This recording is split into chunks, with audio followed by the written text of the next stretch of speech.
Bismillahirrahmanirrahim. Assalamualaikum warahmatullahi wabarakatuh. Innal hamdalillah nahmaduhu wa nasta'inuhu wa nastahdi wa natubu ilayhi wa na'udzu billahi min shururi anfusina wa min sayyiati a'malina. Man yahdihillahu fala mudilla lahu wa man yudlil fala hadiya lahu. Asyhadu an la ilaha illallah wahdahu la syarika lahu iqraran bihi wa tauhida wa asyhadu anna Muhammadan abduhu wa rasuluh la nabiyya wa la rasulahu ba'da. Qala Allah ta'ala fi kitabihil karim, ya ayyuhalladzina amanu taqullaha haqqa tuqatih wa la tamutunna illa wa antum muslimun. Amma ba'du, awalan nashkurullah, segala puji bagi Allah Subhanahu wa taala. Salat dan salam senantiasa tercurahkan kepada Nabi Muhammad sallallahu alaihi wasallam, kemudian beserta para sahabat beliau dan orang-orang yang senantiasa mengikuti risalah beliau hingga akhir zaman kelak. Dan pada kesempatan kali ini insyaallah ya, alhamdulillah biidznillah telah hadir bersama kita ya ini ustadz kita ya yang senantiasa semoga dalam perlindungan Allah Subhanahu wa taala, Ustadz Nuzul Zikri LC dari Jakarta, dan mengisi kehadiran kita pada kali ini dalam acara program Daurah Islam Ilmiah. Dan dengan senang hati langsung saja pada kesempatan kali ini insyaallah beliau akan membawakan tema yakni menjadi pendamping Nabi di surga. Dengan waktu Ustadz, falyatafaddallahu mashkura wa ma'jura. Assalamualaikum warahmatullahi wabarakatuh. Innal hamdalillah nahmaduhu wa nasta'inuhu wa nastaghfiruh wa na'udzu billahi min syururi anfusina wa min sayyiati a'malina. Man yahdihillahu fala mudhillalah wa man yudlil fala hadiyalah. Asyhadu an la ilaha illallah wahdahu la syarikalah wa asyhadu anna Muhammadan abduhu wa rasuluh. Ya ayyuhalladzina amanu taqullaha haqqa tuqatih wa la tamutunna illa wa antum muslimun. Ya ayyuhan nasu taqu rabbakum alladzi khalaqakum min nafsin wahidah wa khalaqa minha zawjaha wa batha minhuma rijalan katsiran wa nisaa wattaqullaha alladzi tasaaluna bihi wal arham innallaha kana 'alaikum raqiba. Ya ayyuhalladzina amanu taqullaha wa qulu qawlan sadida yuslih lakum a'malakum wa yaghfir lakum dhunubakum wa may yuti'illaha wa rasulahu faqad faza fawzan 'azima. Amma ba'du, fa inna asdaqal hadithi kitabullah wa khairal hadi hadi Muhammadin sallallahu alaihi wasallam wa syarrul umuri muhdatsatuha wa kullu muhdatsatin bid'ah wa kullu bid'atin dhalalah wa kullu dhalalatin finnar. Hadirin sekalian, bapak-bapak dan ibu-ibu serta pendengar Radio Hang yang dirahmati oleh Allah Subhanahu wa taala, kembali tidak ada kata yang pantas untuk kita ucapkan pada pagi hari ini kecuali memanjatkan puji dan syukur kita kepada Allah atas segala nikmat dan karunia yang Allah limpahkan kepada kita. Di antara nikmat itu adalah kesempatan beribadah pada detik ini, kesempatan bertakarrub. Kita diberikan taufik untuk melangkahkan kaki, membuka hati dalam rangka meniti jalan pintas menuju surga, karena Nabi kita sallallahu alaihi wasallam bersabda dalam hadis riwayat Imam Muslim, man salaka tariqan yaltamisu fihi ilman sahhalallahu lahu bihi tariqan ilal jannah. Barang siapa yang berjalan dalam rangka menuntut ilmu agama, apa kata Nabi kita sallallahu alaihi wasallam? Sahhalallahu lahu bihi tariqan ilal jannah, maka Allah akan mudahkan, Allah akan pintaskan jalannya menuju surga. Oleh karena itu hadirin sekalian, para pencinta surga tidak akan melewati kesempatan emas ini, yaitu meniti jalan pintas menuju surga. Selanjutnya salawat dan salam semoga senantiasa tercurahkan kepada qudwah kita, uswah hasanah kita, Rasulullah sallallahu alaihi wasallam beserta para keluarga beliau, para sahabat-sahabat beliau dan orang-orang yang istiqomah berjalan di bawah naungan sunnah beliau sampai hari kiamat kelak. Hadirin yang dirahmati oleh Allah Subhanahu wa taala, 15 abad yang lalu Nabi kita sallallahu alaihi wasallam pernah menjelaskan sebuah hal yang harus kita camkan bersama-sama. Beliau pernah menawarkan sebuah penawaran yang sangat mulia. Nabi kita sallallahu alaihi wasallam bersabda yang pada akhirnya menjadi sebuah hadis yang diriwayatkan Imam Bukhari dalam Adabil Mufrad, ukhbirukum bi ahabbikum ilayya wa aqrabikum minni majlisan yaumal qiyamah. Wahai para sahabatku, maukah aku beritahu kalian orang yang paling aku cintai dan orang yang paling dekat dengan diriku pada hari kiamat kelak. Ketika Nabi SAW bertanya dengan pertanyaan yang istimewa ini, saking gembiranya para sahabat terdiam. Karena siapa yang tidak ingin berdekatan dengan Nabi SAW di surga? Siapa yang tidak ingin menjadi pendamping Rasulullah SAW di hari yang paling mencekam, hari di mana kita dibangkitkan dalam kondisi telanjang bulat. Yuhsyarun nasu yawmal qiyamati hufatan uratan gurlan buhma. Pada hari kiamat manusia dikumpulkan oleh Allah Subhanahu wa taala dalam kondisi telanjang bulat, tidak memakai alas kaki, tidak dikhitan, dan tidak membawa bekal apapun juga. Siapa yang tidak ingin berdampingan dengan Nabi SAW dan mendapatkan fasilitas kelas 1 pada saat itu? Pada saat matahari berada 1 mil di atas kita, siapa yang tidak ingin berdampingan dengan Nabi SAW dan masuk bersama beliau ke dalam surga? Ketika kondisi sunyi seperti itu, Nabi kita SAW sampai harus mengulang pertanyaannya dan mengulang penawarannya sebanyak 3 kali. Baru ketika Nabi mengulang sebanyak 3 kali, ukhbirukum bi ahabbikum ilayya wa aqrabikum minni majlisan yaumal qiyamah, maukah engkau aku beritahu orang yang paling aku cintai dan yang paling dekat denganku pada hari kiamat nanti? Terus diulang-ulang Nabi SAW sebanyak 3 kali. Maka pada saat itulah para sahabat tersadar dan berkomentar. Mereka menjawab, "Na'am ya Rasulullah, kami mau ya Rasulullah, kami ingin ya Rasulullah." Apa kata Nabi kita sallallahu alaihi wasallam? Ahsanukum khuluqa. Orang itu yang mendapatkan kesempatan emas nanti itu adalah orang yang paling baik akhlaknya di antara kalian. Orang yang paling baik akhlaknya, itulah yang akan mendapatkan cinta Rasulullah SAW dan yang akan berkesempatan menemani Rasulullah SAW. Hadirin sekalian, ini yang harus kita camkan, dan hadis ini harus menjadi inspirator kita. Karena apabila antum berada di sebuah acara kenegaraan, lalu antum duduk di samping RI1, kira-kira dapat fasilitas RI1 apa tidak? Hah? RI1 di sini, antum di sebelah kanannya. Dapat fasilitas RI1? Dapat. Kenapa? Pendamping. Duduk di sebelahnya. Sekarang bagaimana dengan hadis ini? Aqrabikum minni majlisan, orang yang paling dekat tempat duduknya denganku pada hari kiamat. Subhanallah. Ahsanukum khuluqa, itu orang yang akhlaknya paling baik di antara kalian.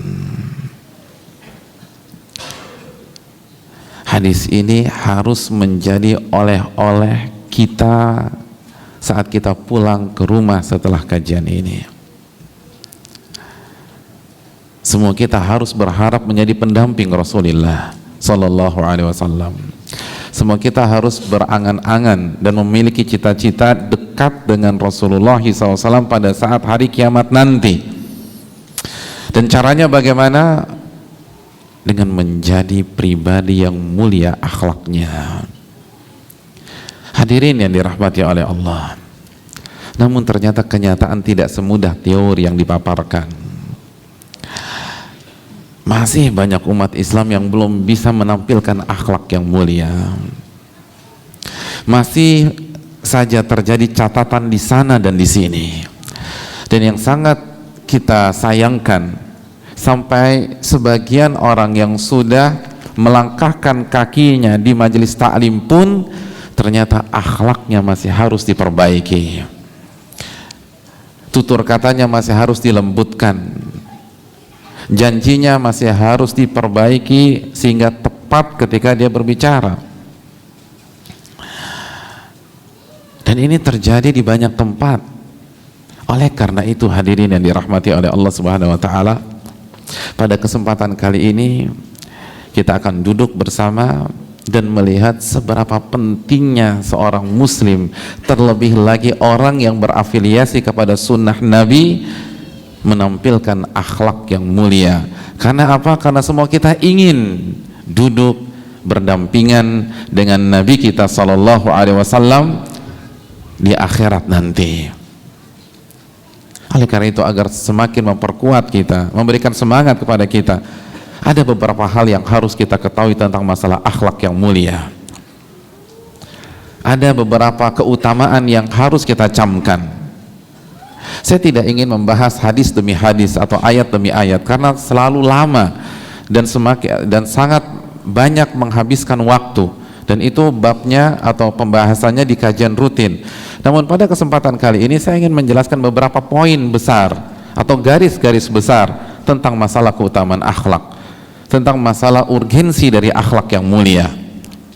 Hal yang pertama yang harus kita camkan dalam masalah akhlak, bahwa akhlak adalah salah satu prinsip dari Ahlus Sunnah wal Jamaah. Akhlak adalah salah satu pokok ajaran Ahlus Sunnah wal Jamaah, karena akhlak adalah salah satu sunnah Rasulullah sallallahu alaihi wasallam. Bahkan bukan hanya sunnah yang berkaitan dengan satu atau dua kasus. Sekali lagi, sunnah Nabi ini adalah salah satu prinsip dasar Ahlus Sunnah wal Jamaah. Kenapa demikian? Karena di antara alasannya, inilah salah satu tujuan utama Rasulullah SAW. Nabi SAW bersabda dalam hadis riwayat Imam Bukhari dalam Adabil Mufrad, beliau mengatakan, innama bu'ithu liutammima salihal akhlak, sesungguhnya aku diutus oleh Allah untuk memperbaiki dan menyempurnakan akhlak yang mulia. Jadi hadis ini menunjukkan ini prinsip. Ini bukan masalah cabang, ini prinsip. Ini adalah sunnah Nabi yang harus diusung setiap orang yang mengaku ahlu sunnah wal jamaah, setiap orang yang berafiliasi kepada sunnah, yang mengikuti tuntunan Nabi SAW dan para sahabatnya. Oleh karena itu, hadirin yang dirahmati oleh Allah Subhanahu Wa Taala, di beberapa buku akidah, masalah akhlak dimasukkan oleh para ulama dalam pembahasan usul sunnah, prinsip-prinsip dasar ahlu sunnah wal jamaah. Ini yang dilakukan oleh Al-Imam As-Sabuni dalam Aqidatus Salaf wa Ashabil Hadith, dan ini juga dilakukan oleh Syekhul Islam Ibnu Taimiyah dalam kitabnya apa? Al-Aqidah Al-Wasithiyah. Saya ingin bertanya, buku ini tentang apa, hadirin? Tentang akidah atau tentang akhlak? Tentang akidah. Tentang akidah apa lebih tepatnya lagi? Tauhid asma was sifat. Sudah tamat buku ini? Sudah tamat? Setelah Syekhul Islam memaparkan tentang tauhid asma was sifat, di akhir pembahasan beliau menjelaskan usul sunnah, beliau menjelaskan prinsip-prinsip dasar ahlu sunnah wal jamaah. Dan yang menariknya, salah satu prinsip dasar yang disebutkan oleh beliau adalah masalah akhlak. Beliau mengatakan, wa yada'una ila makarimil akhlak wa mahasinil a'mal wa ya'taqiduna ma'na qawlihi sallallahu alaihi wasallam akmalul mu'minina imana ahsanuhum khuluqa. Hadis sahih riwayat Imam Tirmidzi. Kata Syekhul Islam Ibnu Taimiyah, camkan baik-baik, ini penting untuk kita, orang-orang yang mengaku ahlu sunnah wal jamaah, yang berusaha mengikuti sunnah Nabi SAW, yang berusaha mengikuti jalannya para sahabat. Syekhul Islam mengatakan salah satu prinsip yang tidak boleh dipisahkan dengan diri kita, yang tidak bisa dipisahkan dengan derap langkah kita, detak jantung kita, Kata beliau, Ahlus Sunnah adalah orang-orang yang senantiasa berdakwah menuju akhlak yang mulia dan amal-amal yang baik. Jadi dua hal ini tidak bisa dipisahkan. Jadi dakwah Ahlus Sunnah senantiasa terlihat dengan akhlaknya dan amalnya yang sesuai dengan sunnah Nabi SAW. Bukan hanya menjelaskan tentang ibadah yang sesuai dengan sunnah, namun melupakan sopan santun, melupakan adab, melupakan tata krama, melupakan attitude, melupakan bagaimana cara berbicara, cara menjamu, cara menjenguk, cara mengucapkan salam, cara merespon orang. Tidak, Ahlus Sunnah menggabungkan antara salat yang sesuai dengan sunnah, puasa yang sesuai dengan sunnah, zikir yang sesuai dengan sunnah, salawat yang sesuai dengan sunnah, dengan akhlak yang mulia, dengan kesantunan ketika berdakwah, dengan kelembutan ketika bersikap, dengan kata-kata yang dipikirkan terlebih dahulu sebelum diucapkan, dengan bukti nyata membantu orang lain, menyapa orang lain, senyum di hadapan saudaranya. Ini Ahlus Sunnah, yad'una ila makarimil akhlaq wa mahasinil a'mal. Ahlus Sunnah senantiasa terlihat berdakwah kepada akhlak yang mulia dan amal-amal yang baik, amal-amal yang sesuai dengan sunnah. Bukan hanya sekedar berbicara tentang masalah ibadah, walaupun ibadah adalah perkara yang sangat penting dan fundamental di dalam agama kita, tapi tidak bisa kita pisahkan antara dua hal ini dalam dakwah kita. Dakwah kita harus terlihat dakwah yang menjunjung tinggi akhlak yang mulia. Dakwah kita harus terlihat sebagai dakwah yang memperlihatkan bagaimana pentingnya ibadah yang sesuai dengan sunnah Nabi SAW. Ini prinsip dakwah Ahlus Sunnah wal Jamaah sebagaimana yang dijelaskan siapa? Syekhul Islam Ibnu Taimiyah. Lalu beliau mengatakan wa ya'taqiduna makna qaulihi sallallahu alaihi wasallam, dan Ahlus Sunnah wal Jamaah adalah orang-orang yang sangat yakin dengan sabda Nabi sallallahu alaihi wasallam yang diriwayatkan Imam Tirmidzi. Orang mukmin yang paling sempurna imannya adalah yang paling mulia akhlaknya. Itu Ahlus Sunnah. Mereka harus terlihat seperti itu. Makanya salah satu ucapan Syekhul Islam yang sangat terkenal, Ahlus Sunnah a'lamun nasi bil haq wa arhamuhum bil khalq. Ahlus Sunnah adalah orang yang paling tahu tentang kebenaran dan yang paling sayang kepada makhluk, yang paling sayang dengan umat. Inilah orang yang harus terlihat ketika dia mengusung nama sunnah Nabi SAW. Kira-kira kalau kita di masyarakat bagaimana? Kita dikenal sebagai orang yang santun atau orang yang kasar? Kita terkenal sebagai orang yang supel atau orang yang kaku? Ahlus Sunnah harus terlihat sebagai pribadi-pribadi yang mendakwahkan akhlak, yang menampilkan akhlak, yang membumikan akhlak yang mulia. Oleh karena itu hadirin yang dirahmati oleh Allah Subhanahu wa taala, orang-orang kafir Quraisy tidak pernah mencela Nabi dalam masalah akhlak. Mereka mencela Nabi karena Nabi SAW menguburkan akidah-akidah mereka, tapi untuk masalah akhlak tidak. Mereka tidak bisa mencopot gelar yang sudah mereka sampaikan atau mereka sematkan kepada Nabi. Apa gelarnya? Al-Amin. Itu tetap terpancar. Bahkan kita tahu bersama ketika Nabi SAW menjadi Nabi dan mereka memfitnah beliau sebagai mereka memfitnah beliau sebagai dukun, sebagai tukang sihir, sebagai orang gila. Tapi kalau mereka punya barang berharga, mereka simpannya di mana? Di Rasulullah SAW. Jadi tidak pernah ada catatan. Coba antum kan punya buku sirah, kita punya buku sirah, kita punya buku hadis. Pernah tidak Nabi digosipkan tuh Muhammad nggak pernah senyum, Muhammad tuh kalau jalan itu nggak pernah nyapa orang? Pernah baca buku sirah seperti itu? Tidak pernah. Karena akhlak beliau mulia. Karena ini yang diusung oleh Nabi SAW. Oleh karena itu orang yang mengaku sebagai Ahlus Sunnah wal Jamaah harus menampilkan sunnah Nabi yang satu ini. Karena ini prinsip. Jangan sampai kita dikenal di masyarakat kita sebagai orang yang tidak pernah senyum, orang yang tidak pernah menyapa, orang yang tidak pernah peka terhadap lingkungan sekitar.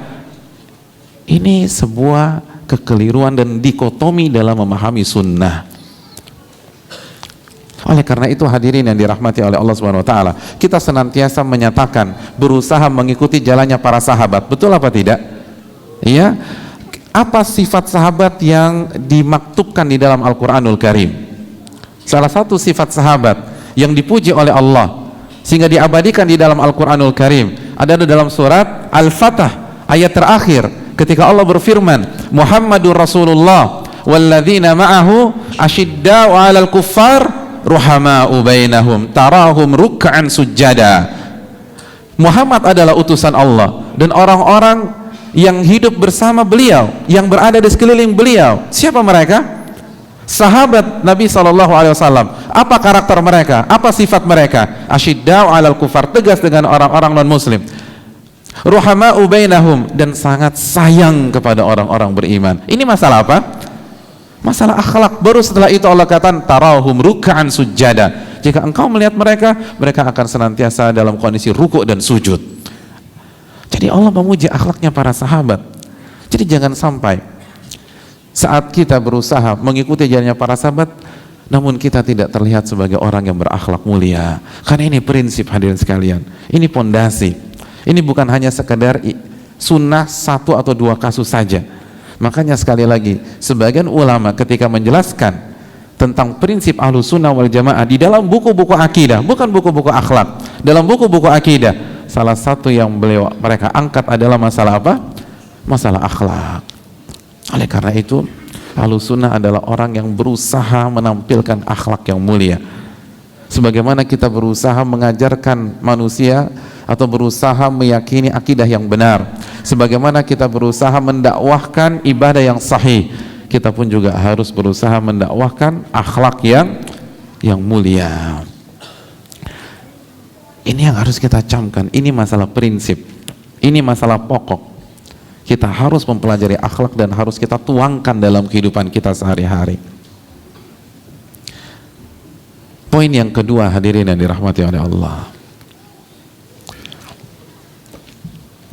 akhlak yang mulia adalah buah dari akidah yang benar, iman yang sahih, iman yang menghujam di dalam dada seseorang. Akhlak yang mulia adalah bagian dari iman dan tidak bisa dipisahkan dengan iman, tidak bisa dipisahkan dengan akidah. Dan banyak dalil yang berbicara tentang masalah ini. Di antaranya adalah hadis yang sering kita dengar tentang cabang-cabang keimanan. Hadis Abu Hurairah, Nabi SAW bersabda, al-imanu bid'un wa sab'una syu'bah. Iman itu ada 70-an cabang. A'laha, cabang yang paling tinggi adalah apa? Qalu la ilaha illallah, ucapan la ilaha illallah. Wa adnaha, dan yang paling rendah imatatul adha 'anit thariq, menyingkirkan gangguan dari jalan. Ini masalah apa? Masalah akidah? Tidak, masalah akhlak. Kita bantu orang, kita mudahkan perjalanan orang, kita hilangkan kesulitan orang. Kalau ada paku di jalan, kita buang atau kita singkirkan agar tidak ada yang terlindas di atasnya. Ini masalah akhlak. Jadi Nabi jelas-jelas mengatakan masalah akhlak tidak bisa dipisahkan dengan iman, tidak bisa dipisahkan dengan akidah, tidak bisa dipisahkan dengan tauhid.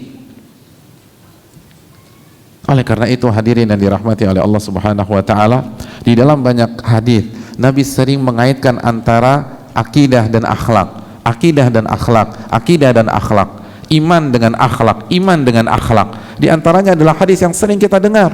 Nabi SAW bersabda, "Man kana yu'minu billahi wal yaumil akhir falyaqul khairan aw liyasmut." Barang siapa yang beriman kepada Allah dan kepada hari akhir, hendaklah ia berkata baik atau diam. Beriman kepada Allah dan hari akhir, ini masalah apa? Masalah apa? Masalah fikih? Tidak, masalah akidah. Lalu berkata baik atau diam, masalah apa? Masalah akhlak. Jadi seakan-akan Nabi ingin mengatakan, kalau Anda benar-benar yakin kepada Allah, yakin dengan nama-nama dan sifat-sifat Allah, yakin bahwa Allah itu As-Sami, yakin Allah maha mendengar seluruh ucapan Anda, yakin bahwa Allah maha mengetahui, ya'lamu kha'inatal a'yun wa ma tukhfis sudur, Allah mengetahui pengkhianatan mata dan apa yang kita sembunyikan di dalam hati. Allah tahu setiap tutur kata yang kita ucapkan, dan kita yakin Allah memiliki malaikat-malaikat yang mencatat kita, sebagaimana yang Allah firmankan dalam surat Qaf ayat 18. Allah katakan, ma yalfidhu min qawlin illa ladaihi raqibun atid, dan tidak ada satupun kata yang keluar dari lisan manusia kecuali dicatat oleh raqib dan atid. Dan pada hari kiamat mereka akan menyampaikan laporan mereka kepada Allah Subhanahu wa taala. jika kita meyakini hal itu semua dan kita akan dihisab oleh Allah Subhanahu wa taala pada hari kiamat, falyaqul khairan aw liyasmut, maka kita pasti akan berkata baik atau diam. Itu kalau yakin. Kalau akidah kita bukan hanya sekedar retorika, kalau akidah kita bukan hanya sekedar goresan pena, kalau akidah kita bukan hanya sekedar catatan dari penjelasan seorang ustadz, kalau akidah itu menghujam di dalam dada kita, maka kita akan memilih-milih pada saat berbicara. Kalau kita yakin semuanya didengar oleh Allah, maka kita akan jaga bicara kita. Kita tidak akan menggibah, kita tidak akan memfitnah, kita tidak akan mencela. Bahkan konsep berbicara di dalam Islam ada dalam surat Al-Isra. Apa kata Allah dalam surat Al-Isra ayat 53? Ya Allah mengatakan, "Wa qul ibadi yaqulu allati hiya ahsan, inna syaitana yanzagu bainahum." Wahai hamba-hambaku, katakanlah wahai Muhammad kepada hamba-hambaku, kalau berbicara, berbicaralah yang apa? Billati hiya ahsan, yang baik. Tidak, Allah tidak mengatakan baik, Allah katakan ahsan, terbaik. Dan ahsan dalam ayat ini itu seperti yang antum ketahui dalam bahasa Inggris, ini superlatif, ini yang paling, bukan yang lebih baik, yang terbaik. Katakan wahai Muhammad kepada hamba-hambaku. Lihat, Allah memerintahkan Nabi hanya menyampaikan kepada hamba-hambanya saja, kepada orang-orang yang rajin beribadah, yang beribadahnya sesuai dengan sunnah Nabi SAW. Ibadi, Allah tidak katakan manusia, Allah katakan ibadi, hamba-hambaku. Dan kita tahu bersama, sebagaimana dijelaskan oleh para ulama, gelar ibad adalah gelar yang sangat prestisius. Orang-orang yang benar-benar ibadahnya dengan ikhlas dan sesuai dengan sunnah Nabi SAW. Kalau berbicara, bicaralah yang terbaik. Jadi kalau kita berpapasan dengan orang, lalu kita punya 1 menit durasi untuk menyapa, kita punya 2 opsi. Opsi yang pertama, mengucapkan salam lalu berlalu. Opsi yang kedua, mengucapkan salam lalu bertanya, apa kabar Pak? Bagaimana kabar antum dan keluarga? Maka kalau kita mengikuti perintah Allah dalam ayat ini, yang harus kita pilih opsi yang keberapa? Yang terbaik yang mana? 1 apa 2? 2. Itu baru seorang muslim, itu baru hamba Allah. Jadi bukan hanya mengucapkan assalam saja, bukan mengucapkan salam saja, walaupun salam itu bagus, tapi kalau kita bisa yang lebih bagus dan terbaik, lakukan yang terbaik. Jadi ini yang harus kita camkan, hadirin sekalian.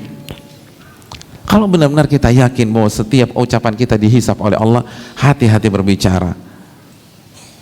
Jangan sampai kita salah berbicara. Jangan sampai kita terprovokasi lalu mengecap, menjelek-jelekan orang, mencaci maki orang, mencela orang, menggibahi orang. Jangan sampai orang yang sudah ngaji masih gibahin orang saja. Ini aib. Ini tidak boleh terjadi. Karena akidah yang benar itu akan membuat kita mengucapkan kata-kata yang baik, bahkan yang terbaik. Maka Ahlussunnah wal Jamaah harus terlihat sebagai orang-orang yang santun dalam berbicara. Orang yang sudah ngaji kitab-kitab akidah harus terlihat dia sopan ketika menyapa, baik ketika menyampaikan sesuatu, karena yang di benak dia falyaqul khairan aw liyasmut, karena setiap kata yang terlontar dari lisan kita, yang kita pertaruhkan adalah iman kita kepada Allah dan hari akhir. Itu yang kita pertaruhkan. Itu cermin seberapa dalamnya kita mengimani Allah dan hari akhir. Kalau hanya sekedar duduk di kajian, hanya sekedar mendengar, hanya sekedar beli buku akidah, sekedar beli buku kitab tauhid, semua orang juga bisa. Tapi sudahkah akidah itu menghujam di dalam dada kita sehingga kita menjaga lisan kita? Jadi orang yang benar-benar dididik dengan akidah yang benar, dia harus jaga lisannya. Falyaqul khairan aw liyasmut, hendaklah dia berkata yang baik atau diam. Itu yang pertama. Yang kedua, wa man kana yu'minu billahi wal yawmil akhir falyukrim jarahu. Barang siapa yang beriman kepada Allah dan hari akhir, hendaklah ia memuliakan tetangganya. Jadi ketika kita mempelajari akidah yang benar, coba kita lihat bagaimana kita menyikapi tetangga kita, tetangga sebelah kanan, tetangga sebelah kiri, tetangga depan, dan tetangga belakang. Sudahkah kita berakhlak dengan mereka?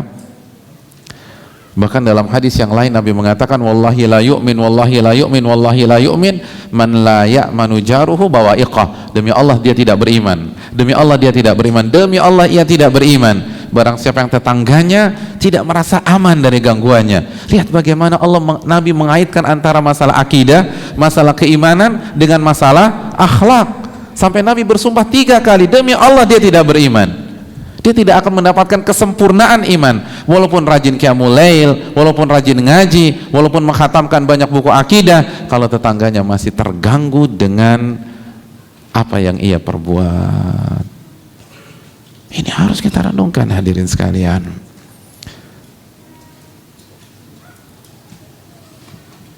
Lalu yang ketiga kata Nabi SAW, wa man kana yu'minu billahi wal yaumil akhir falyukrim dhaifahu. Barang siapa yang beriman kepada Allah dan hari akhir, hendaklah ia muliakan tamunya. Jadi ketika kita bersikap, ketika ada orang yang datang ke tempat kita, yang kita pertaruhkan adalah iman kita kepada Allah dan hari kiamat. Kita harus muliakan dia. Lihat bagaimana Nabi mengaitkan kembali antara akidah dan akhlak. Makanya bapaknya Ahlut Tauhid itu siapa? Kita tahu bapaknya Ahlut Tauhid, bapaknya para nabi, dan bapaknya Ahlut Tauhid siapa? Nabi Ibrahim alaihissalam. Dan saya ingin bertanya sekali lagi, simbol memuliakan tamu Allah kaitkan dengan siapa di dalam Al-Quranul Karim? Nabi Ibrahim. Iya apa tidak? Jadi bapaknya Ahlut Tauhid adalah Nabi Ibrahim. Dan di dalam Al-Quran ketika Allah berbicara tentang memuliakan tamu, yang Allah jadikan contoh dan yang Allah jadikan teladan untuk Nabi SAW dan para umatnya adalah Nabi Ibrahim. Karena itu tadi ada kaitan erat antara akidah yang benar, tauhid yang mantap dengan memuliakan tamu. Makanya Allah katakan dalam surat Az-Zariyat ayat 24 dan seterusnya, hal ataka hadithu dhaifi Ibrahim al-mukramin. Apakah telah datang atau apakah telah sampai kepada engkau Muhammad cerita tentang tamu-tamu Nabi Ibrahim yang beliau hormati, yang beliau muliakan, yang beliau jamu. Lihat bapaknya Ahlut Tauhid dijadikan teladan oleh Allah Subhanahu wa taala dalam masalah memuliakan tamu. Idh dakhalu alaihi faqalu salaman qala salamun qaumun munkarun. Ketika ada beberapa orang datang ke rumah beliau lalu mengucapkan salam, maka Nabi Ibrahim menjawab salam.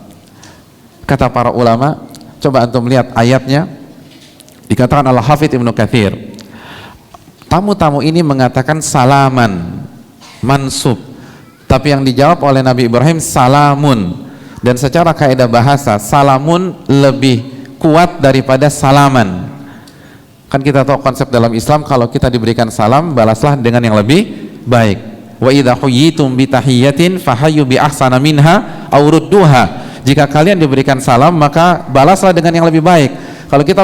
Kalau kita diberikan salam assalamualaikum, maka disunahkan kita menjawab Waalaikumsalam warahmatullah atau Waalaikumsalam warahmatullahi wabarakatuh. Kalau kita diberikan salam Assalamualaikum warahmatullah, maka kita disunahkan menjawab Waalaikumsalam warahmatullahi wabarakatuh. Nah, begitu juga dengan Nabi Ibrahim. Ketika tamunya mengucapkan salam, beliau jawab dengan yang lebih baik. Beliau jawab dengan yang lebih baik.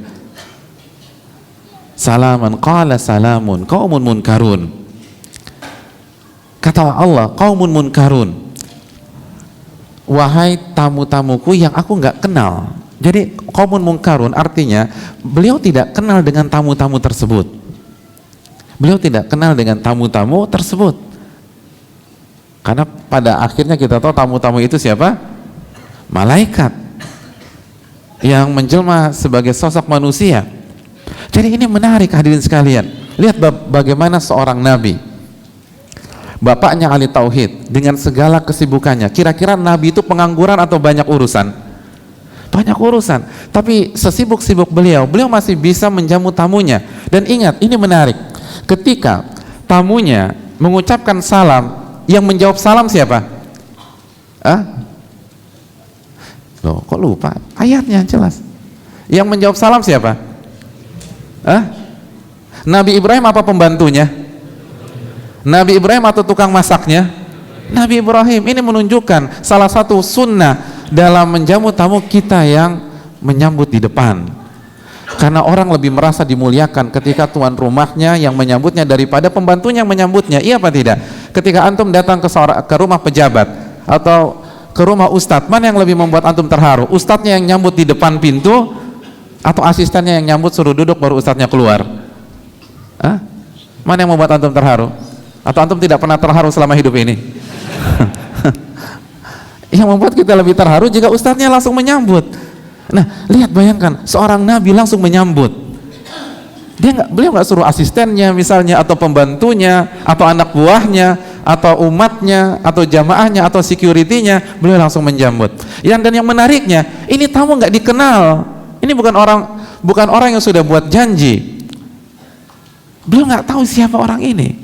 Jadi kalau sama yang nggak dikenal saja demikian, bagaimana dengan orang yang dia kenal baik? Lihat bagaimana akhlak bapaknya Ahlu Tauhid. Lalu kita lanjutkan, faragha ila ahli faja'a bi ijlin samin. Lalu tamunya disuruh masuk oleh Nabi Ibrahim alaihissalam. Begitu tamunya sudah masuk, maka Nabi Ibrahim langsung pergi ke dalam dan menjelaskan kepada istrinya untuk menyiapkan jamuan makanan, dan ternyata beliau menyembelih anak sapi yang gemuk. Lalu setelah itu beliau langsung suguhkan di hadapan tamunya. Ini pelajaran tentang akhlak lagi, bahwa sunnah dalam menjamu tamu itu jangan ditawarin, tapi langsung disediakan. Jadi tamu itu jangan ditawarin, Pak mau makan nggak Pak? Jangan. Apalagi orang Indonesia yang bilang nggak mau lah, namanya juga orang Timur. Jadi jangan, Pak mau makan apa tidak? Langsung kita masuk, kita buat. Dan sunnah yang kedua, hukum asalnya kita tidak perlu nanya tamu kita mau makan apa. Jadi langsung disiapkan. Lihat, Nabi Ibrahim tidak nanya tamunya mau makan apa. Jadi Nabi Ibrahim tidak tanya, Pak mau makan apa tidak. Ini nggak tepat. Apalagi orang Timur, dia akan senyum-senyum, dia akan diam, dia bilang nggak usah repot-repot, keluarin aja semua. Kan nggak mungkin dia bilang begitu. Orang Timur nggak akan ngomong demikian. Nggak usah, merepotkan. Jadi jangan gunakan bahasa seperti itu, langsung siapkan. Dan yang kedua, kita tidak usah nanya menu sama dia, kecuali kalau kita siap. Kalau kita siap semua boleh tanya menu, tapi kalau kita nggak siap tidak perlu tanya menu. Jadi nggak usah tanya, Pak mau makan apa? Saya ayam panggang kosong. Yaudah bebek goreng nggak ada. Gado-gado belum beli. Tuh niat nggak sih mau jamu kan gitu ya?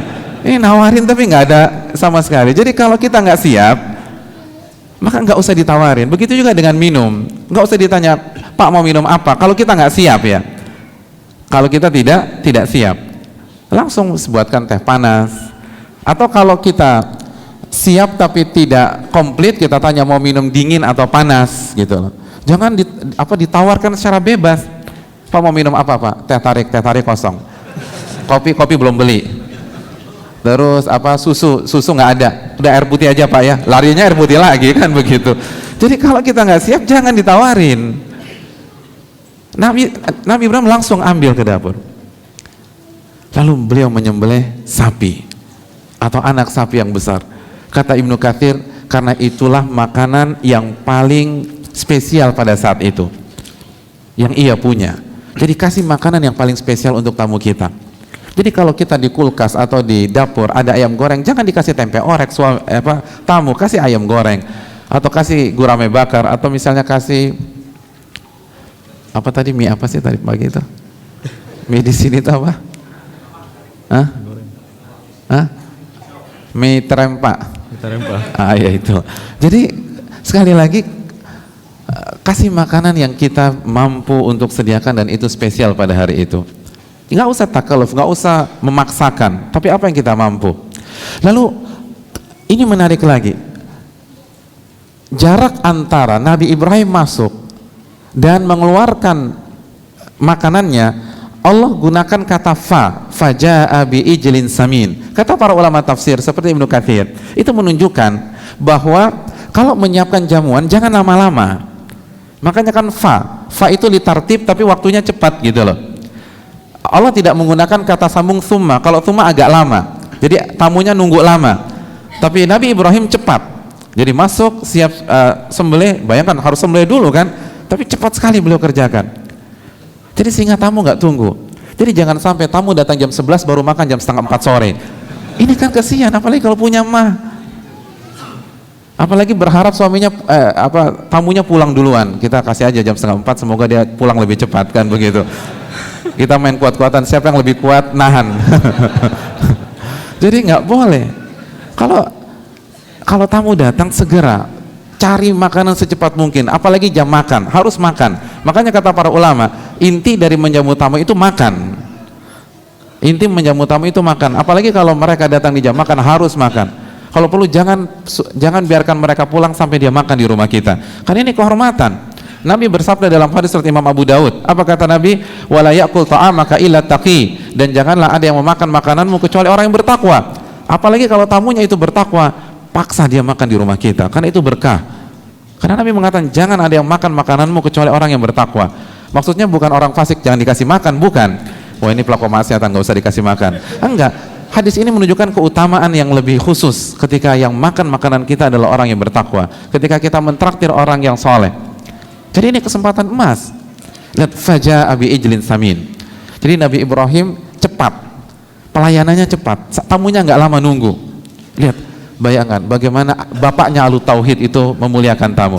Lalu kita lanjutkan, faqarrabahu ilaihim. Ketika Nabi Ibrahim mengeluarkan jamuannya, Nabi Ibrahim alaihissalam itu mendekatkan makanan beliau ke tamu.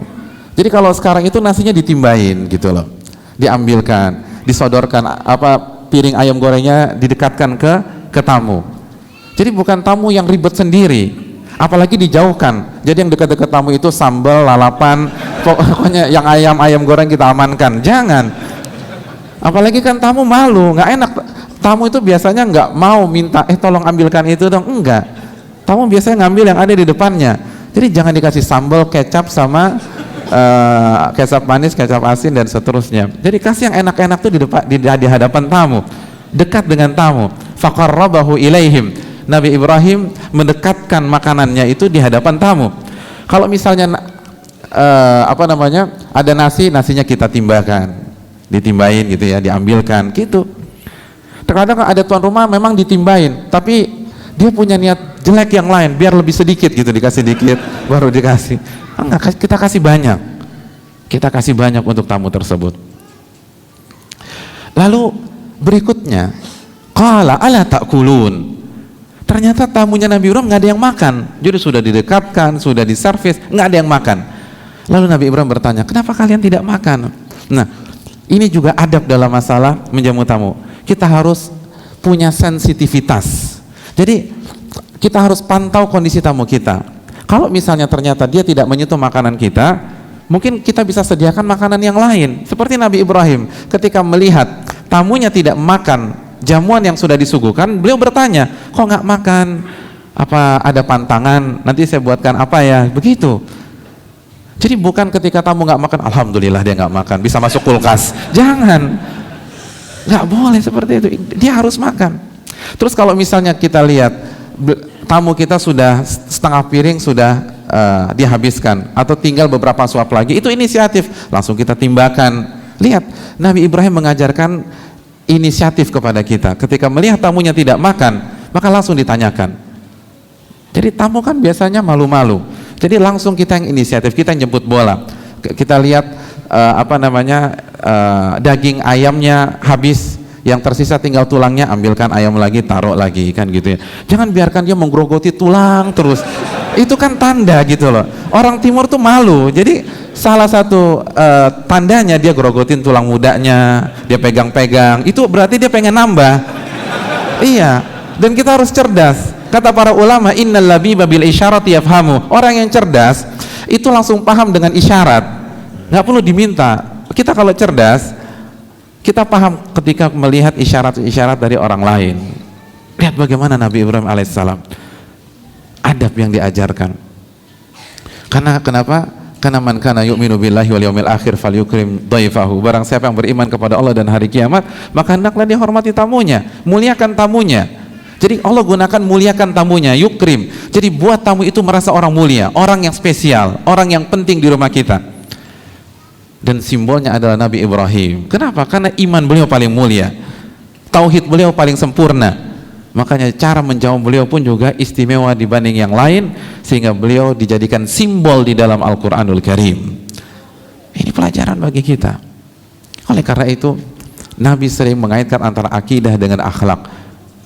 Hadirin yang dirahmati oleh Allah, ini pelajaran yang penting bagi kita, bagaimana kita tetap menjaga akhlak yang kita tetap menjaga akidah yang murni, ibadah yang sesuai dengan sunnah, namun jangan melupakan akhlak yang mulia. Itu poin yang kedua, bahwa akhlak yang mulia adalah buah dari akidah yang sahihah dan iman yang mantap, yang kokoh, yang menghujam di dalam dada kita.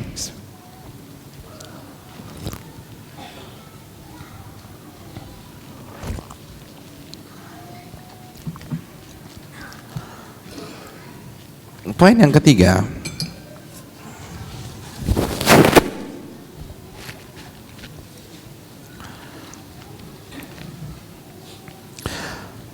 akhlak yang mulia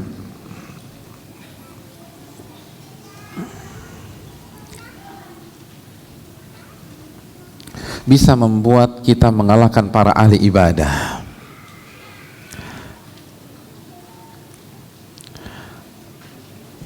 Di antara dalil tentang masalah ini adalah hadis yang diriwayatkan Imam Tabrani dan disahihkan oleh Imam Albani dalam silsilah ahadits as-sahihah. Nabi SAW bersabda, la an amshi ma'a akhin fi hajatin ahabbu ilayya min an a'takifa fi hadzal masjid syahra. Aku keluar bersama dengan saudaraku, menemani dia menyelesaikan urusan-urusannya, lebih aku cintai karena pahalanya lebih besar daripada aku beriktikaf di masjid ini selama 1 bulan lamanya. Di masjid apa? Masjid apa? Masjid Nabawi. Allahu Akbar. Nabi mengatakan, aku keluar menemani sahabatku, menemani saudaraku untuk menyelesaikan urusannya. Ketika misalnya mobil teman kita bermasalah, dia tidak tahu bengkel yang amanat, bengkel yang bagus di Batam, lalu mengajak kita yang punya pengalaman, lalu kita antarkan, maka itu lebih afdol, lebih utama daripada beriktikaf di Masjid Nabawi selama 1 bulan penuh. Subhanallah. Iktikaf di Masjid Nabawi 1 bulan penuh. Jangankan iktikaf, sekali sholat di Masjid Nabawi pahalanya berapa? 1000 kali lipat. Kecuali di Masjidil Haram. Allahu Akbar. Itu sekali sholat saja. Ini 1 bulan iktikaf. Dan kita tahu bersama bagaimana Nabi beriktikaf. Beda dengan kalau kita beriktikaf. Kalau kita beriktikaf itu masih banyak bolong-bolongnya. Ya tidak? Lebih banyak ngobrolnya. Jadi banyak orang sekarang semangat menghidupkan iktikaf tapi belum sempurna. Kita apresiasi, niat mereka bagus, progres dan kemajuan mereka kita puji, tetapi masih belum seperti iktikafnya Nabi SAW. Kalau Nabi beriktikaf, beliau bangun apa? Beliau buat tenda atau kemah kecil. Lalu beliau tidak keluar dari kemah tersebut kecuali untuk hajat atau mengerjakan salat wajib berjamaah. Selebihnya sholat, baca Quran, zikir, muhasabah, dan lain sebagainya. 1 bulan. 1 bulan hadirin sekalian. Itu lebih aku sukai daripada aku beriktikaf di Masjid Nabawi 1 bulan. Allahu Akbar. Dan isi dari iktikaf beliau adalah memperbanyak sholat lail, lalu sholat sunnah, lalu membaca Al-Quranul Karim, dan lain sebagainya. Ini menunjukkan bahwa Hal ini tidak bisa diremehkan. Sebagaimana kita semangat membaca Al-Quran, kita harus juga semangat menolong orang. Sebagaimana kita semangat dalam mengerjakan salat sesuai dengan sunnah, kita pun juga harus semangat menyenangkan hati orang lain. Sebagaimana kita semangat berpuasa sunnah, kita pun juga harus semangat untuk menghilangkan kesulitan orang lain, karena pahalanya besar. Makanya Syekh Ibrahim Ruhaili dalam kitabnya Tajridul Ittiba, ini buku beliau ini menjelaskan tentang bagaimana membuat skala prioritas dalam beramal. Dalam buku beliau memberikan atau membawakan kaidah para ulama bahwa amalan sunnah yang sifatnya sosial itu pahalanya lebih besar daripada amalan sunnah yang sifatnya pribadi. Jadi yang sifatnya sosial itu lebih besar pahalanya daripada yang sifatnya pribadi. Nah, masalah akhlak biasanya sosial atau pribadi? Sosial. Maka pahalanya besar. Jangan remehkan. Kalau kita bisa berpenampilan sesuai dengan sunnah, kenapa tutur kata kita tidak bisa sesuai dengan sunnah? Kalau kita bisa memakai baju atau memakai jilbab sesuai dengan sunnah, mengapa sikap kita tidak bisa sesuai dengan sunnah? Karena pahalanya besar, hadirin sekalian. Ini bukan pahala ringan, pahala besar. Lebih Nabi sukai daripada beriktikaf di Masjid Nabawi selama 1 bulan lamanya.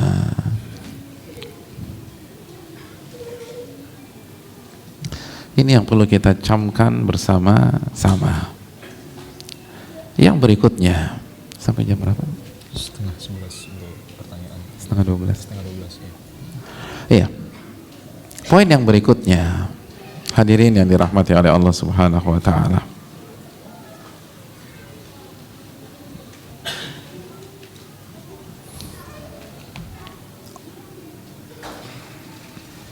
Akhlak yang mulia jika digabungkan dengan ilmu yang benar, maka akan membentengi pelakunya dari sifat munafik. Nabi SAW bersabda dalam hadis riwayat Imam Tirmidzi. Hadis ini disahkan oleh Imam Al-Albani rahimahullah. Khislatan la tajtami'ani fi munafik, husnu samtin wa fikhun fid din. Ada 2 sifat yang tidak mungkin bergabung di dalam diri orang munafik. Akhlak yang mulia, jadi baiknya perangai, akhlak yang mulia, dan ilmu agama yang benar, fikun fiddin. Jika 2 sifat ini ada pada diri kita, maka kita terbebas dari kemunafikan. Tapi kalau baru 1 sifat saja yang ada dalam diri kita, kita masih rentan dan bisa jadi benih-benih kemunafikan itu ada di dalam diri kita. Jadi apabila kita rajin ngaji, rajin taklim, rajin mendengarkan radio yang sesuai dengan sunnah Nabi SAW, tapi sekali lagi masih suka bohong sama orang, masih suka nipu, kalau hutang tidak bayar, kalau bicara kasar, tidak suka menyebarkan salam, tidak senyum kalau ketemu orang, maka sekali lagi bisa jadi kita munafik. Karena untuk terhindar dan terbebas dari kemunafikan harus 2 sifat ini ada dalam diri kita. Ilmu kita benar dan akhlak kita mulia. Makanya hadirin sekalian, dalam hadis Bukhari yang sangat terkenal tentang tanda-tanda orang munafik, kita tahu bersama ayatul munafiki tsalas, tanda orang munafik ada 3. Apa ketiga tanda tersebut? Masalah apa? Masalah fikih atau masalah akhlak? Masalah akhlak. Yang pertama apa? Idza haddatsa kadzaba, jika dia berbicara dia berbohong. Yang kedua wa idza wa'ada akhlaf, jika dia berjanji dia ingkari. Yang ketiga wa idza tumina khan, dan apabila dia diberikan tanggung jawab, diberikan amanat, dia khianati tanggung jawab tersebut. Akhlak 3-tiganya. Ini menekankan pentingnya akhlak. Makanya hadirin yang dirahmati oleh Allah Subhanahu wa taala, para ulama itu sangat menekankan belajar akhlak, dan mereka benar-benar belajar akhlak sebagaimana mereka mempelajari ilmu, sebagaimana mereka mempelajari hukum fikih, sebagaimana mereka mempelajari akidah. Mereka juga mempelajari akhlak yang mulia, sebagaimana dikatakan oleh Al-Imam Muhammad bin Sirin. Beliau mengatakan, ta'allamna al-adaba kama ta'allamna al-ilma, atau ta'allamna al-hadya kama ta'allamna al-ilma. Kami dulu mempelajari akhlak sebagaimana kami mempelajari ilmu. Bahkan kita tahu bersama ucapan Abdullah bin Mubarak, beliau mengatakan apa? Kunna atau kanu yata'allamuna al-hadya 30 sanah wa yata'allamuna al-ilma 20 sanah. Mereka dulu, para ulama dulu itu mempelajari akhlak 30 tahun dan mereka mempelajari ilmu 20 tahun.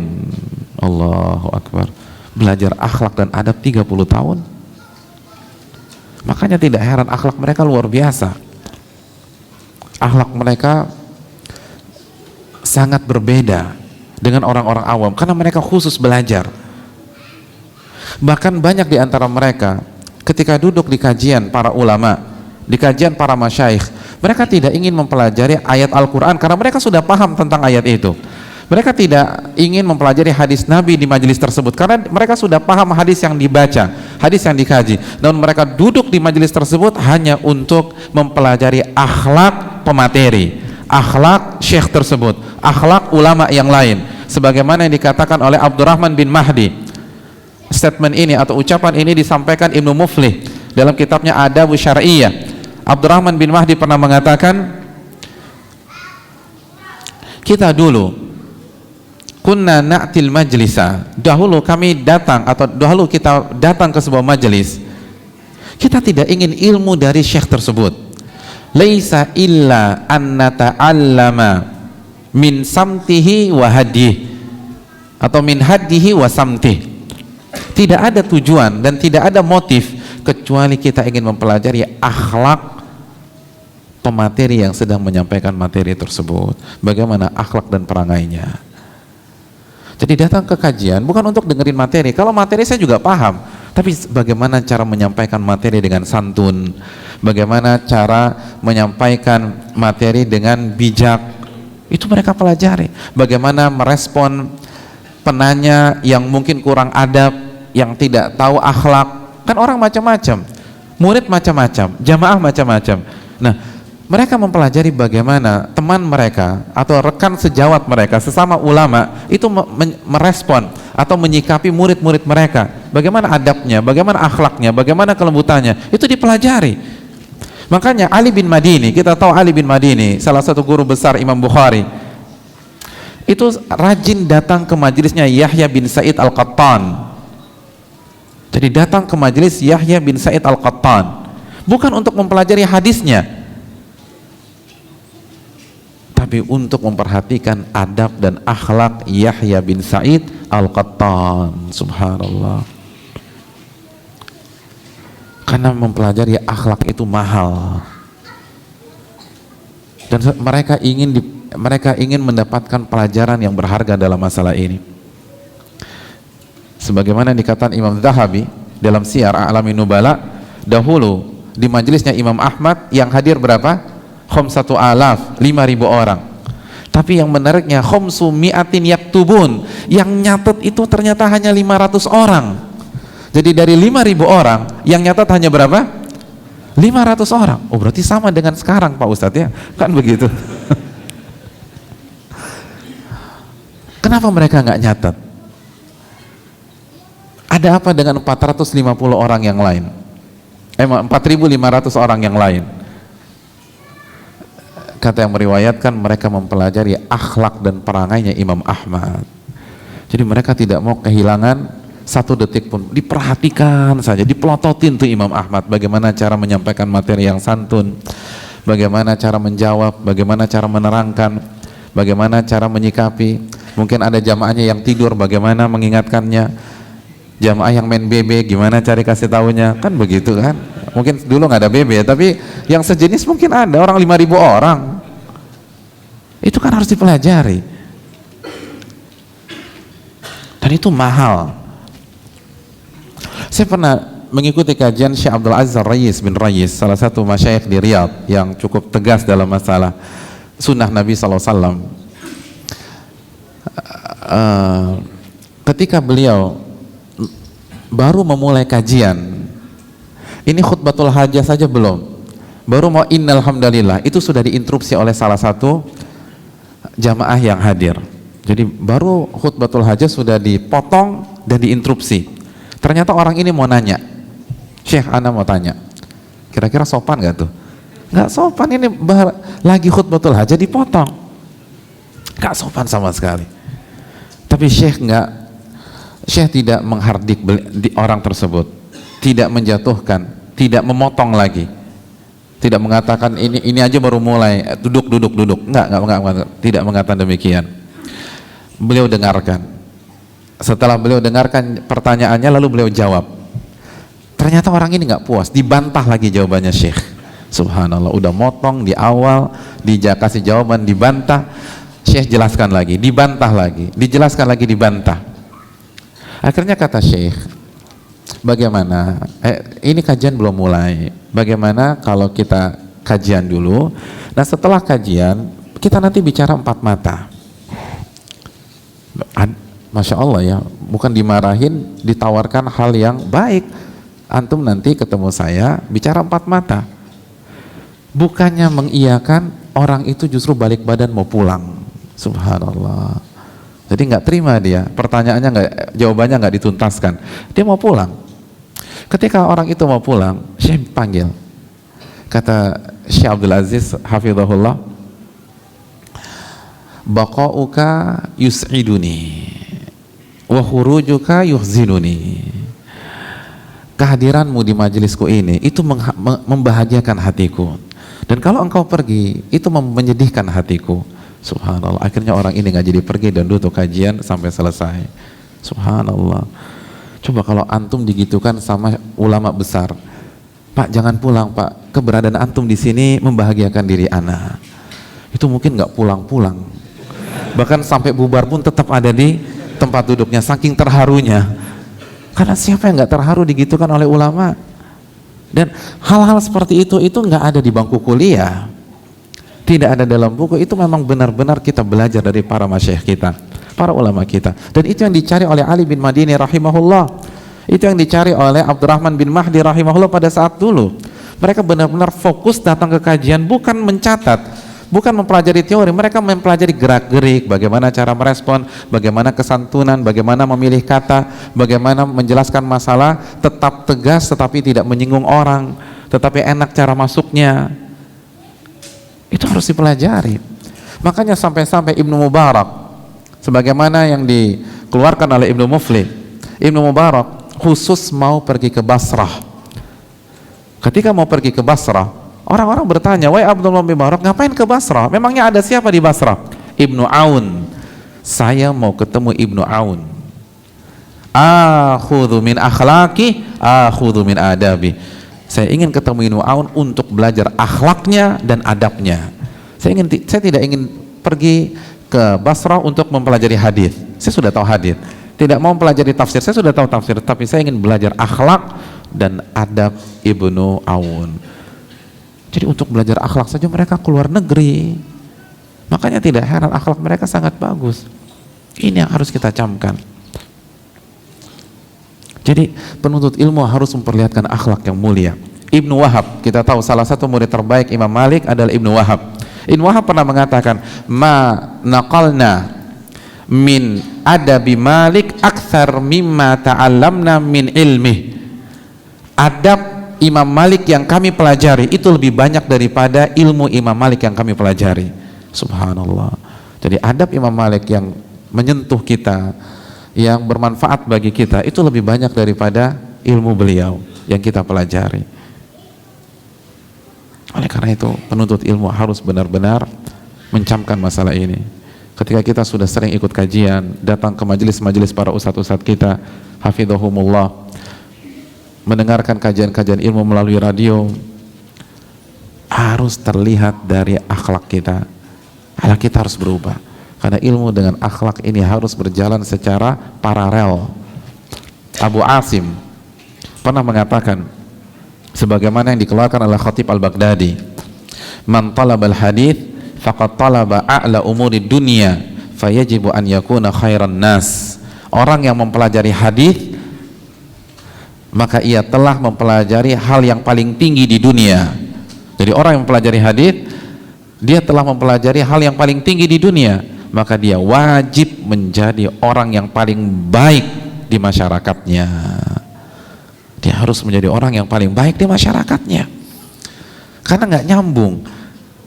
Kita senantiasa berinteraksi dengan Nabi, masa akhlaknya nggak kayak Nabi? Ya 10% dulu deh gitu loh. Semua orang, kan gini ya, semua orang itu terpengaruh dengan lingkungannya, betul apa tidak? Ya kan? Orang yang misalnya lama di Batam, maka dia akan berbicara dengan aksen Melayu yang kental. Kalau setelah dari Batam antum pindah ke Jakarta, khususnya daerah-daerah pinggiran misalnya Bekasi, ke Depok, maka aksen antum akan mengikuti gaya orang-orang Betawi. Ketika antum ke Jawa Timur, maka aksen antum akan mengikuti orang Jawa Timur. Kenapa? Terpengaruh lingkungan. Iya apa tidak? Iya. Nah begitu juga dengan orang yang senantiasa mempelajari hadis.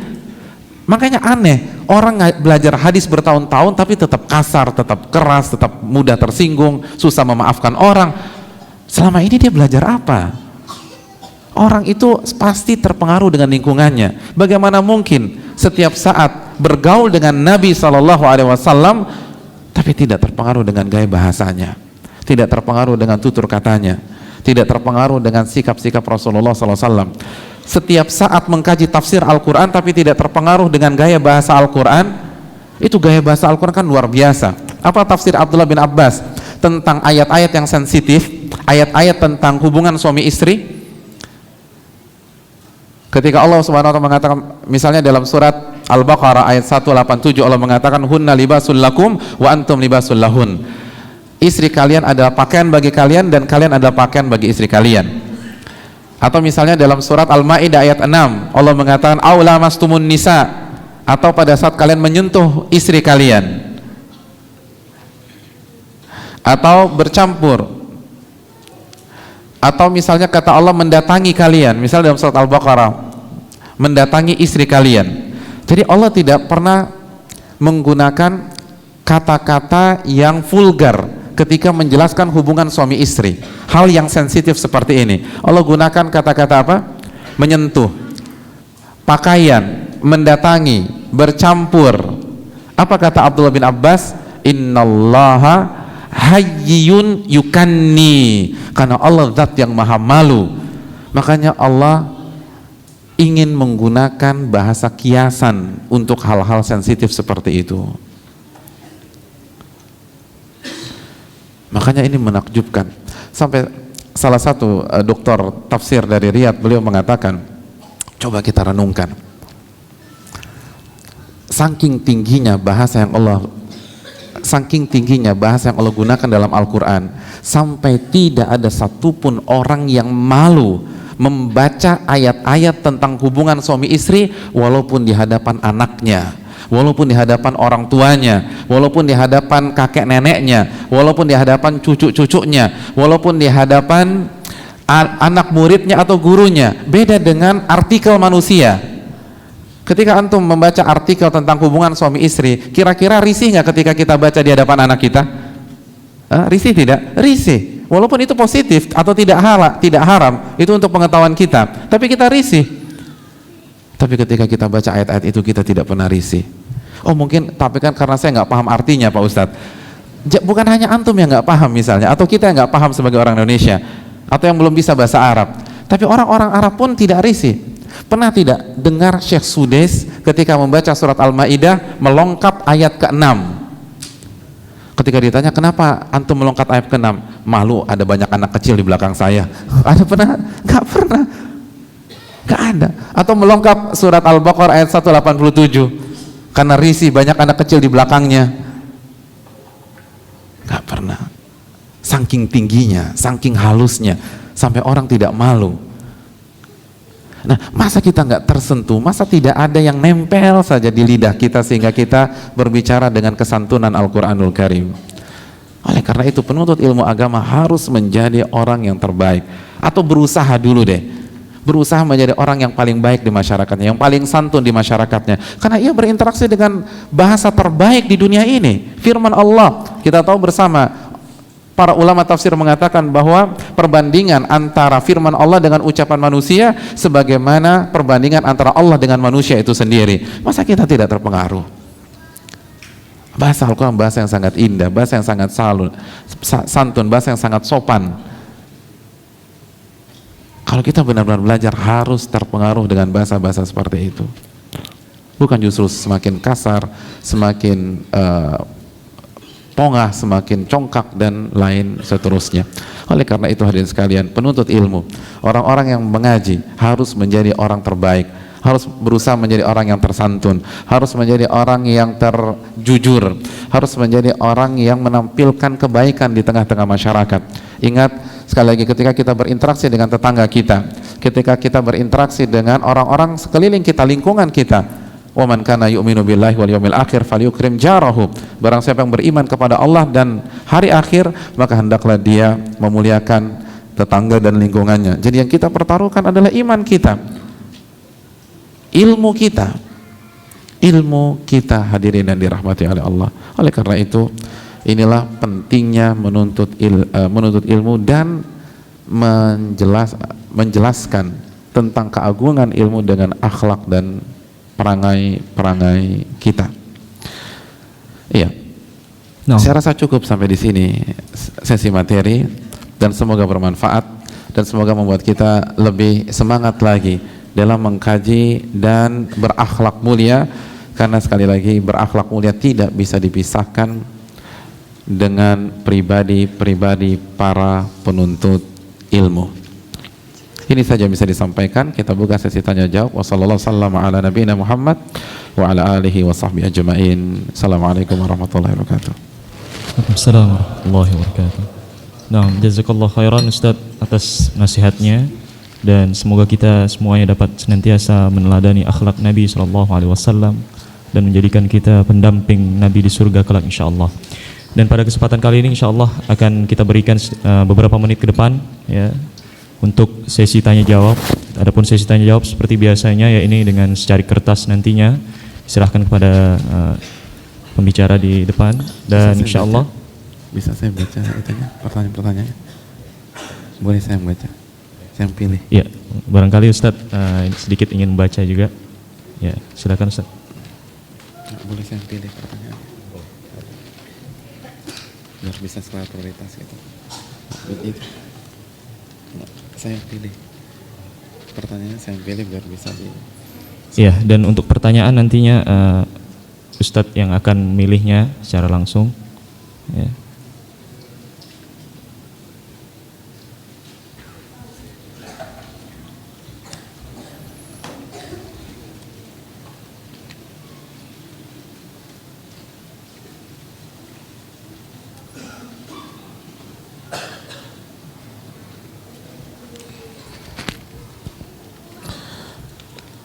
Iya, pertanyaan, apakah memang ini penyakit orang yang mengaji salaf rata-rata kecuali segelintir orang saja?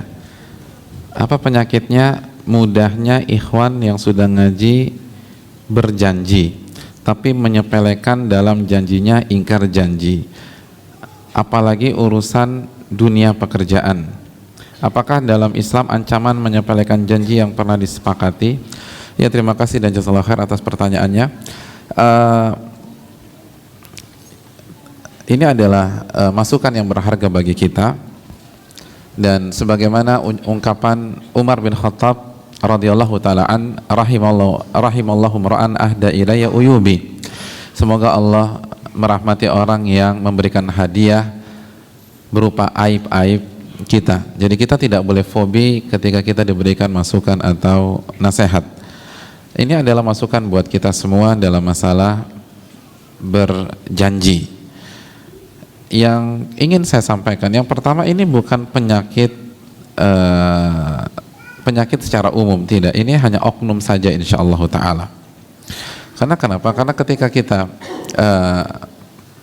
ketika kita mengangkat istilah salaf, maka kita akan melihat potret generasi terbaik di tengah-tengah umat ini. Karena salaf adalah generasi pertama atau generasi terbaik di tengah-tengah umat ini.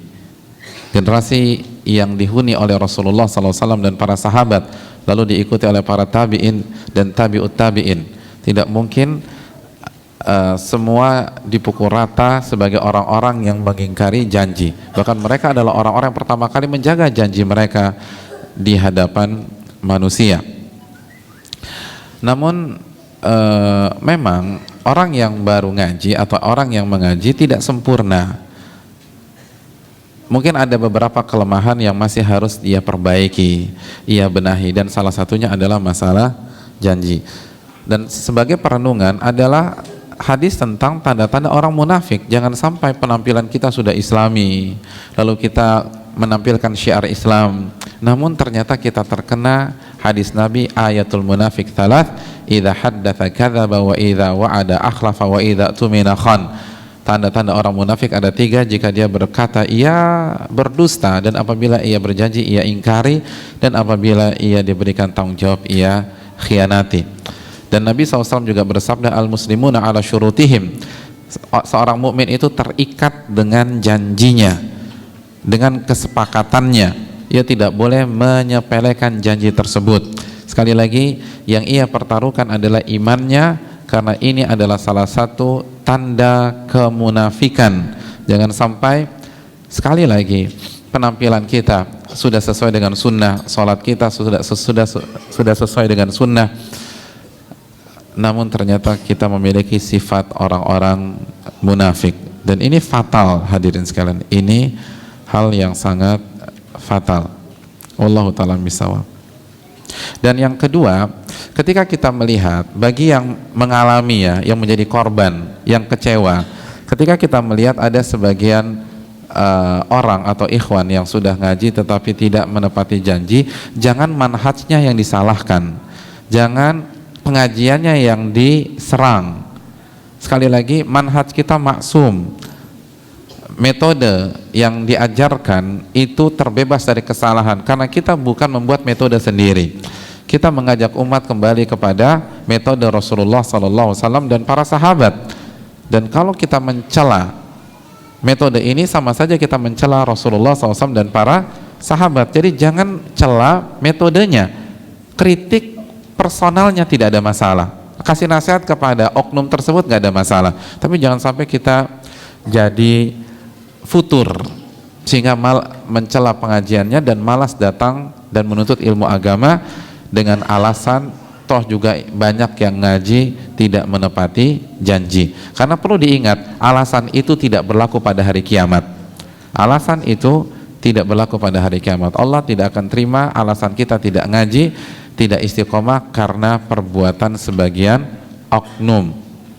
Karena sebagian perbuatan, wala taziru waziratu wizra ukhra, seseorang tidak dibebankan dosa orang lain, dia akan dihisap karena kelalaiannya, dan antum akan dihisap karena kelalaian kita semua. Wallahu ta'ala bishawab. Bagaimana sikap kita kepada tetangga kita yang selalu menzalimi kita? Apakah bila kita tidak menghormatinya kita termasuk orang yang tidak sempurna imannya? Kalau Nabi Ibrahim dengan yang pertama dulu ya, tetangga yang selalu menzalimi kita. Yang pertama, hadirin sekalian, yang perlu kita camkan, dalam Islam tidak ada istilah hak kita diambil dan dibawa lari orang, karena hak kita pasti dia akan bayar.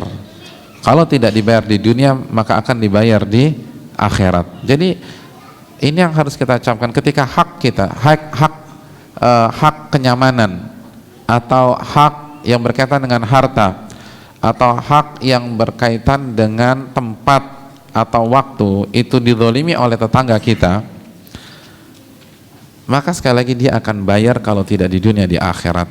Maka tidak atau ini harus menjadikan kita lebih tenang dan lebih sabar dalam menyikapi tetangga kita tersebut.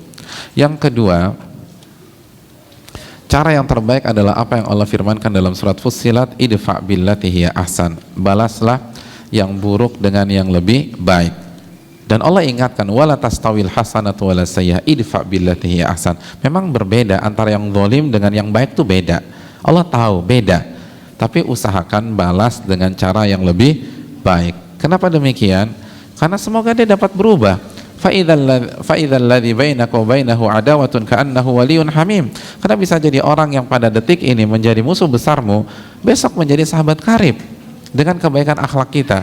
Hati nuraninya tersentuh, tetangga kita sadar karena kita yang dia zalimi selama ini tidak membalas kecuali dengan kebaikan, maka dia akan berpikir, dia akan merenung. Ini hal yang perlu kita camkan bersama-sama. Dan yang berikutnya, hadirin yang dirahmati oleh Allah Subhanahu wa taala, ini adalah sunnah Nabi SAW. Nabi tidak pernah membalas ketika ini menyangkut pribadi beliau, dan beliau menyikapi dengan yang lebih baik. Memang berat, tapi apa kata Allah? Wa ma yulaqaha illal ladzina sabaru wa ma yulaqaha illa dzu hadzin azim. Tidak ada yang mampu melakukan hal ini kecuali orang-orang yang sabar, dan tidak ada yang mampu melakukan hal ini kecuali calon penghuni surga. Jadi ingat surga saja kalau demikian. Ingat surga dan ingat surga, maka hati kita menjadi tenang. Maka hati kita menjadi tentram. Dan ingat, al-Islamu ya'lu wala yu'la. Islam itu agama yang tinggi, agama yang mulia, dan tidak ada yang lebih mulia dari Islam. Artinya kita sudah belajar. Jangan sampai gaya kita sama dengan orang yang belum belajar. Harus beda. Kan qul hal yastawil ladzina ya'lamun wal ladzina la ya'lamun. Apakah sama orang yang mengetahui dan orang yang tidak mengetahui? Harus beda. Jadi ketika dia zalim karena kebodohannya, karena lemah imannya, kita jangan ikut-ikutan pola dia. Jadi ketika kita mengaji, Islam menjadikan kita sebagai orang yang mulia, dan orang yang mulia, orang yang besar itu tidak akan menggunakan kecuali cara-cara yang mulia. Orang besar tidak akan menggunakan cara murahan. Maka oleh karena itu, gunakanlah cara-cara mulia, dan cara yang termulia adalah caranya Nabi SAW. Wallahu ta'ala a'lam bissawab. Kalau Nabi Ibrahim dengan memasak sendiri makanannya, bagaimana kalau makanan tersebut tidak kita memasak tapi dengan cara membeli? Apakah dapat fadilah yang sama dengan Nabi Ibrahim? Iya, terima kasih. Delivery service gitu ya, atau beli. Dapat fadilah yang sama enggak? Ya jelas beda. Gak mungkin masak sendiri dengan yang gak masak sama, tuh gak mungkin. Dan inilah alasannya kenapa beliau jadi simbol. Karena beliau adalah orang yang paling tinggi imannya.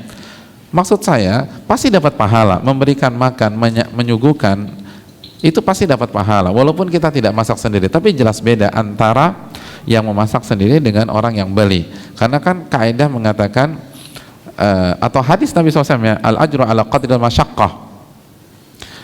Maaf, ini kaidah, balasan tergantung tingkat kesulitan. Jadi balasan tergantung tingkat kesulitan, pasti beda. Tapi kalau itu yang bisa kita lakukan, ya nggak ada masalah. Fattaqullaha mastata'tum, bertakwalah kepada Allah semampu kalian. Nah, ini ya, bisa lihat ini.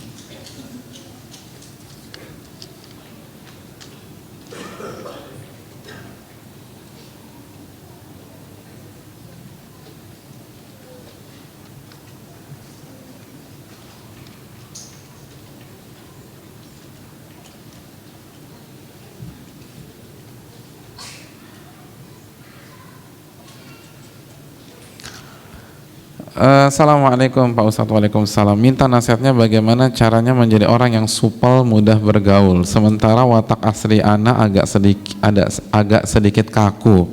Bila berinteraksi dengan orang lain, udah dicoba untuk beramah tamah, tapi rasanya seperti pura-pura atau basa-basi. Syukran jazakallahu wa iyyakum. Ya, terima kasih jazakallahu khair atas pertanyaannya. Yang pertama, dengan meresapi beberapa dalil tentang keutamaan bergaul dengan manusia. Al-mu'min alladhi yukhalitun nas wa yasbir ala adahum khairun minal mu'min alladhi la yukhalitun nas wa la yasbir ala adahum atau kama qala. Nabi SAW bersabda, seorang mukmin yang berinteraksi, yang bergaul dengan manusia dan ia sabar terhadap gangguan-gangguan manusia, karena namanya dunia pergaulan, nggak mungkin semuanya soleh semua, pasti ada yang soleh, ada yang nggak soleh, ada yang kurang soleh, ada yang bermasalah. Lalu dia sabar, itu lebih baik daripada orang yang memilih untuk tidak bergaul karena ia tidak sabar dengan tingkah pola manusia. Jadi sekali lagi, ini keutamaan bergaul sesuai dengan porsinya. Itu yang pertama. Dan yang kedua, bahwa sunnah Nabi SAW itu bergaul. Jadi sunnah fi'liyah Nabi pun juga bergaul. Di antara hadis yang menunjukkan bahwa Nabi punya waktu untuk bergaul adalah hadis Jibril alaihi salam. Hadis Jibril itu tentang apa? Tentang Islam, tentang iman, tentang ihsan. Kita tahu hadis ini dibuka dengan sebuah penuturan Umar bin Khattab radhiyallahu taala anhu. Bainama nahnu julusun inda Rasulillah sallallahu alaihi wasallam dzata yaum. Suatu hari kami duduk-duduk dengan Rasulullah sallallahu alaihi wasallam. Apa penjelasan sebagian para ulama? Seperti Al-Imam Muhammad bin Shalih Utsaimin. Beliau mengatakan bahwa statement awal dalam hadis ini menunjukkan akhlak yang mulia dari Nabi. Ini menunjukkan bahwa Nabi punya waktu untuk bergaul dengan sahabatnya, dengan rakyatnya. Karena Umar mengatakan suatu hari kami duduk-duduk dengan Rasulullah SAW. Jadi Nabi punya waktu untuk duduk-duduk. Nabi tidak habis sholat langsung menghilang gitu loh. Kok nggak ngobrol sama tetangga, nggak punya waktu, mendingan saya baca Quran. Tidak. Nabi punya waktu untuk baca Quran dan Nabi punya waktu untuk duduk-duduk bersama lingkungan. Padahal beliau sibuk sekali. Ya kan, beliau sibuk. Beliau seorang nabi, seorang kepala negara, lalu panglima perang, pemegang kunci Baitul Mal, menteri keuangan. Jadi semuanya dirangkap jadi satu. Keluarga beliau keluarga besar, istri beliau 9, tapi masih sempat punya waktu dengan para sahabat. Punya waktu dengan para sahabat. Jadi ini menunjukkan bahwa Ahlus Sunnah wal Jamaah harus punya waktu dengan lingkungan, harus bisa berinteraksi, harus latihan. Dan berinteraksi dengan lingkungan bukan menjadi orang yang cerewet, tidak. Bukan menjadi orang yang kalau bicara nggak berhenti-berhenti, tidak juga. Contoh Nabi yang paling ideal, Nabi tidak berbicara kecuali diperlukan. Jadi kita nggak usah terlalu banyak bicara, cukup kalau ketemu orang kasih salam, lalu tanya kabar, lalu tanya keluarganya bagaimana, anak-anaknya bagaimana. Jadi kasih pertanyaan-pertanyaan dan biarlah dia yang berbicara. Lalu setelah selesai semua pamitan atau misalnya pindah ke orang lain dan seterusnya. Jadi kita nggak perlu bicara macam-macam, nggak perlu cerita dari A sampai Z dan seterusnya. Nggak perlu bicara tentang kuliner, nggak perlu bicara tentang pelek mobil atau mesin mobil. Nggak usah, yang simpel-simpel aja deh. Dan orang akan lihat gitu. Jadi hal-hal yang sederhana. Nggak usah terlalu diperdalam, karena kita juga butuh waktu untuk membaca Al-Quran, kita juga butuh waktu untuk qiyamul lail, kita juga butuh waktu untuk salat duha. Dan Nabi konsepnya sa'at dan sa'ah, ada waktunya kita bergaul, ada waktunya kita berkhalwat dengan Allah Subhanahu wa ta'ala. Iya, Allah ta'ala bisa. Yang ketiga, coba minta masukan dari orang-orang yang jago bergaul. Antum pelajari gimana dia buka pembicaraan, bagaimana dia mencairkan suasana. Jadi perlu dipelajari beberapa trik dan nggak usah banyak-banyak. Terus bagaimana dia menutup pembicaraan dan seterusnya. Jadi coba cari teman-teman yang jago bergaul, tapi yang syar'i ya, yang nggak asal-asalan. Dan lihat bagaimana dia membuka kondisi percakapan, pertanyaan apa yang dia kemukakan gitu ya. Kan membuka pembicaraan kan juga ada pertanyaan-pertanyaannya. Jadi misalnya gimana kabar antum dan keluarga, gimana anak antum yang paling kecil, kan akhirnya kan cerita tuh, ya tidak. Kadang-kadang ada orang yang mau buka pembicaraan tapi nggak tepat bertanyanya gitu loh. Jadi bertanya nggak tepat, jadi orang pun juga ilfil sama dia. Jadi udah nggak nyambung. Jadi misalnya jangan baru pertama kali ketemu, baru sapa langsung nanya nomor sepatu, nggak ada hubungannya. Nomor 1 bapak berapa? Ini orang apa sih? Maksudnya nanya nomor sepatu, kan jadi bingung. gitu. Jadi ini yang perlu kita camkan. Masih ada. Oh ya, jam 12 finish.